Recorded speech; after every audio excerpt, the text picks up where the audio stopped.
Hi అండి, నమస్తే అందరికీ. వెల్కమ్ టు మన ఛానల్. నేను మీ జయశ్రీ. మొన్న బర్త్డే రోజు చేసిన మిల్ మేకర్ కర్రీ చాలా బాగుంది, రెసిపీ చెప్పండి అని అడిగినరు. కొంతమంది ఛానల్లో అడిగినరు, కొంతమంది తెలిసిన వాళ్ళు కూడా అడిగినరు.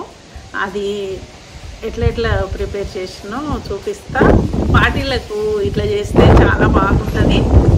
ఫస్ట్ నేను 40 years back first time meal maker curry తిన్నా. మా పెద్దతమ్మల ఊరికి పోతే వయసుల పెళ్ళికి వెళ్ళినాము. First time meal maker biryani చేసిండ్రు. మా పిల్లలు కూడా ఉట్టలేదు అప్పటికి. అయితే అసలు అది చూసి మేము ఏది కోమటోళ్ళ ఇంట్లో మటన్ కర్రీ పెట్టిండ్రు, మటన్ పీస్ వేసి బిర్యానీ చేసిండ్రు అని అనుకున్నాము.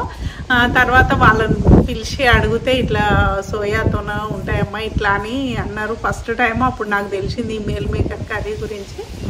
తర్వాత హైదరాబాద్ వెళ్ళినప్పుడు తెచ్చుకునేదాన్ని, తెచ్చి ఎప్పుడన్నా వండేది. ఆ టైంలో మా పెద్దమ్మాయి పుట్టిన కొత్తల్లో మా ఇంట్లో కొంచెం కాంట్రాక్ట్ వర్క్లు అవి జరిగేది. డ్రైవర్లు వాళ్ళు వచ్చేవాళ్ళు, చాలామంది ఉండేది ఇంట్లో. ఒకసారి అయితే 1/2 kg మటన్ తెచ్చింది. 1/2 kg మటన్ ఎంతమందికి పెడతా అని చెప్పేసి మిల్ మేకర్ కలిపి వండేసిన. దాంట్లో మా డ్రైవర్లకు పెడితే అసలు ఎంత హ్యాపీగా ఫీల్ అయినరో అసలు తలుసుకుంటే ఇప్పటికీ నవ్వు వస్తుంది నాకు. అమ్మ మెత్తడి ముక్కలు బాగా పెట్టినవులే అని ఎంత సంతోషపడినరో అట్లా తలుసుకుంటే ఒక నవ్వు వస్తుంది అప్పటి విషయము. అయితే చాలాసార్లు వండినాం, కానీ ఈ ప్రకారం వండితే చాలా టేస్టీగా ఉంటుంది. పార్టీలకు ఇట్లా చేస్తే చాలా బాగుంటుంది. అది ఎట్లా ప్రిపేర్ చేసినామో చూపిస్తా, చూడండి. ముందుగా మిల్ మేకర్ని వేడివేడి నీళ్ళల్లో ఒక 2 నిమిషాలు ఉడికించి పక్కకు తీసి పెట్టుకోవాలండి.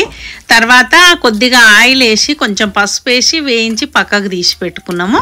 ఆ క్లిప్పింగ్ అయితే మిస్ అయిందండి. ఇంకా పోపు వేసుకుంటున్నాము. ఓల్ గరం మసాలా వేసుకోవాలి పోపులో. అది కొంచెం వేగిన తర్వాత మనం ఉల్లిగడ్డలు, దాంట్లో ఒక 4 పచ్చిమిరపకాయలు, కొన్ని గరం మసాలా, అన్నీ మనం ఏమేమైతే కూరలో వాడుకుంటామో ఆ గరం మసాలా మొత్తము, ఆ ఉల్లిగడ్డలు 2-3 పచ్చిమిరపకాయలు కలిపి బాగా మెత్తగా మిక్సీ పట్టుకోవాలండి.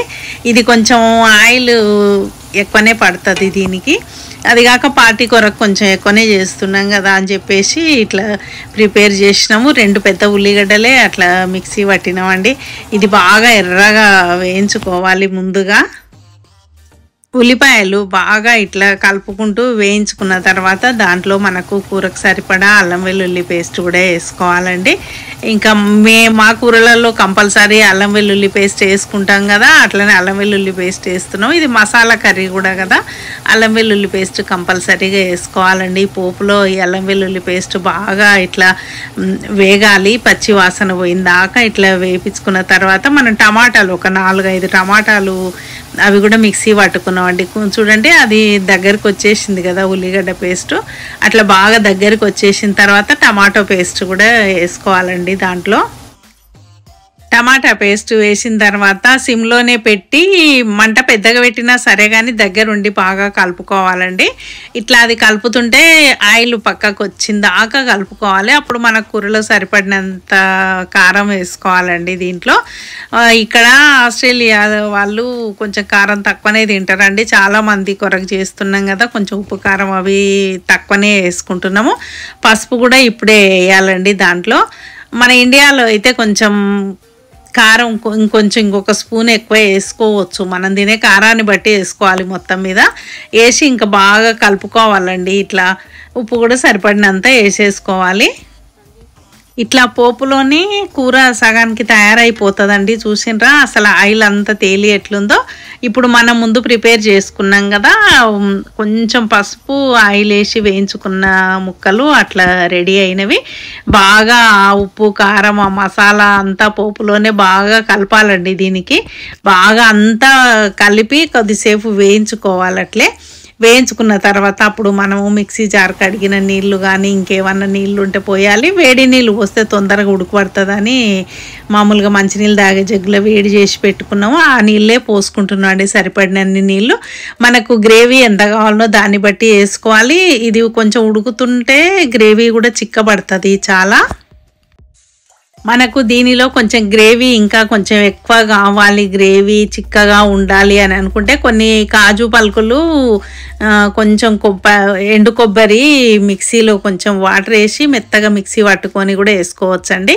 కొద్దిసేపు మూత పెట్టి తీస్తే ఇట్లా అయిపోయింది. ఇదంతా వాటర్ చాలా వరకు ఇంకిపోయింది కదా, ఇది ఆల్మోస్ట్ అయిపోయినట్టే అండి. వీళ్ళైతే కొబ్బరి తినరు, ఇంకా దీంట్లో వేసేది ఏం లేదు. ఇంకా ఇప్పుడైతే కొంచెం పెరుగు, బాగా గట్టి పెరుగు తీసుకొని బాగా చిలకాలండి. చిలికి వేసుకుంటే ఇందులో ఫ్లేవర్ చాలా బాగుంటుంది. పెరుగు అట్లే వేయకుండా కొంచెం బాగా దాన్ని చిలకాలండి, చిలికి వేసుకుంటే చాలా బాగుంటుంది. కరివేపాకు ఫ్లేవర్ చాలా బాగుంటుంది. పోపులో కూడా కరివేపాకు వేయలేదు కదా, ఇట్లా దించే ముందల వేస్తే కూడా కరివేపాకు ఫ్లేవర్ చాలా బాగా వస్తుంది మూత తీయంగానే. ఇట్లా కరివేపాకు వేసిన తర్వాత మనకు ధనియాల పొడి ఒకటి వేస్తున్నా అండి. గరం మసాలా అవన్నీ ముందే వేసి చేసుకున్నాం కదా, ధనియాల పొడి కూడా 2 టీ స్పూన్స్ అంత ధనియాల పొడి వేసినండి. ఒక్క 5 నిమిషాలు ఉడికించి దించుకుంటే సరిపోతుందండి, గ్రేవీ చిక్కబడుతుంది. ఇంకా లాస్ట్కు మనం కొత్తిమీర చల్లుకొని ఒక 2 నిమిషాలు ఉడికించుకుంటే సరిపోతుందండి. కొత్తిమీర వేసిన తర్వాత పెద్దగా ఉడకాల్సిన అవసరం లేదండి. కొత్తిమీర వేసి 1 నిమిషం ఉడికించి తీసుకుంటే సరిపోతుందండి. చాలా టేస్టీగా ఉంది, చాలా మందికి నచ్చింది ఆ రోజు ఫంక్షన్ రోజు అయితే. ఆ రోజైతే వీడియో రికార్డ్ చేయడానికి కానీ ఏది చెప్పడానికి కానీ అసలు మాకు టైమే లేకుండా హడావిడిగా చేసేసినాము. కొన్ని క్లిప్పింగ్స్ అయితే చూపించినాం కాదు, కొన్ని రికార్డ్ చేసినవి ఉండే, దాన్ని బట్టి ఈ వీడియో రెడీ చేసిన అండి. ఎమ్మి కర్రీ రెడీ అయిపోయింది, చూసిండ్రు కదా. ఈ వీడియో మీకు నచ్చినట్టయితే లైక్ చేయండి, షేర్ చేయండి, సబ్స్క్రైబ్ చేయండి. Thank you for watching.